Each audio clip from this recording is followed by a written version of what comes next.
বলা যাবে নাকি সুবহানাল্লাহ?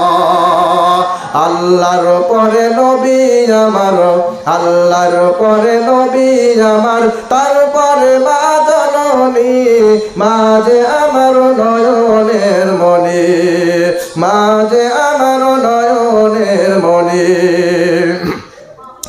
হাজার পৃষ্ঠা ডায়েরি জুড়ে লিখি যদি কবিতা, শেষ হবে না, শেষ হবে না মায়ের দুঃখের কথা, মায়ের দুঃখের কথা।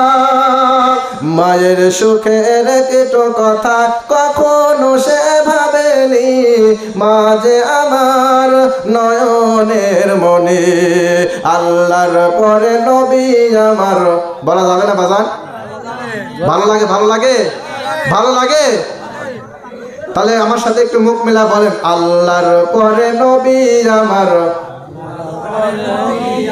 এত আস্তে গলার স্বর উজাড় করে দিয়ে, আচ্ছা গলার এই কণ্ঠ দিয়েছেন কে? আরো জোরে বলতে হবে কে? আরো জোরে বলতে হবে কে? আল্লাহর দেওয়া এই কণ্ঠ নিয়ে, আল্লাহর দেওয়া এই কণ্ঠ, এটা যে কোনো কাজে ব্যবহার করা যাবে না।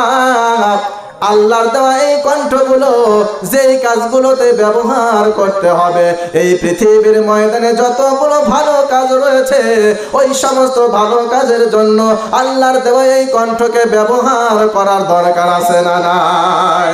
এই জন্য বলেন, আল্লাহর দেওয়া কণ্ঠ দিয়ে আমাদের কোনো দায়িত্ব নাই, এটা আল্লাহ দিয়েছেন। আল্লাহর দেওয়া কণ্ঠ দিয়ে আল্লাহর এই নাতে রাসূলগুলো গাওয়ার দরকার আছে না নাই? বলেন, আল্লাহর পরে নবী আমার, আল্লাহর পরে নবী আমার, তারপরে মা জননী, মা যে আমার নয়নের মনি, মা যে আমার নয়নের মনি। আল্লাহর পরে নবী আমার, আল্লাহর পরে নবী আমার, মা যে আমার নয়নের মনি, মা যে আমার নয়নের মনি। হাজার পৃষ্ঠা ডায়েরি জুড়ে লিখি যদি কবিতা, শেষ হবে না, শেষ হবে না মায়ের দুঃখের কথা, মায়ের দুঃখের কথা। ঠিক কিনা? হাজার পৃষ্ঠা ডায়েরি জুড়ে লিখি যদি কবিতা, শেষ হবে না, শেষ হবে না মায়ের দুঃখের কথা, মায়ের দুঃখের কথা। মায়ের সুখের একটু কথা কখনো সে ভাবেনি, মা যে আমার নয়নের মনে। জোরে বলেন আল্লাহু আকবার। আল্লাহর পরে নবী আমার, আল্লাহর পরে নবী আমার, তারপরে মা জননী, মা যে আমার নয়নের মনে, মা যে আমার নয়নের মনে।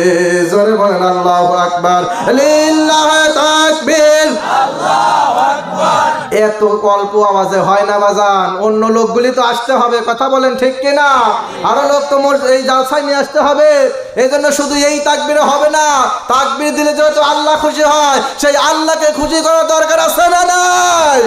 ওরা বলে লিল্লাহি তাকবীর, লিল্লাহি তাকবীর, আল্লাহু আকবার। দিন ইসলাম, দিন ইসলাম জিন্দাবাদ, জিন্দাবাদ। আজকের জালসার প্রধান অতিথি জোরে বলেন মারহাবা, আরো জোরে বলেন মারহাবা, লিল্লাহি তাকবীর। কষ্ট লাগলো বাজান? কষ্ট লাগতেছে? আলোচনা কিন্তু সিরিয়াল মোতাবেক করতেছি, কোনো আউল ফাউল আলোচনা নাই, কথা বলেন ঠিক কিনা? কোরআন থেকে এই যে কোরআনের একটা আয়াত নিয়েছি, সূরাতুল আ'রাফ, আয়াত নাম্বার কত মনে আছে? 54। কত নাম্বার আয়াত? আরো জোরে বলেন কত নাম্বার আয়াত? সূরাতুল আ'রাফের 54 নাম্বার আয়াত থেকে আমি আলোচনা করতেছি, এবং বুখারী মুসলিম থেকে একটা হাদিস নিয়ে এই হাদিসের উপরে নির্ভর করে আমি আলোচনা করতেছি, কথা বলেন ঠিক কিনা? কোনো বাপ দাদার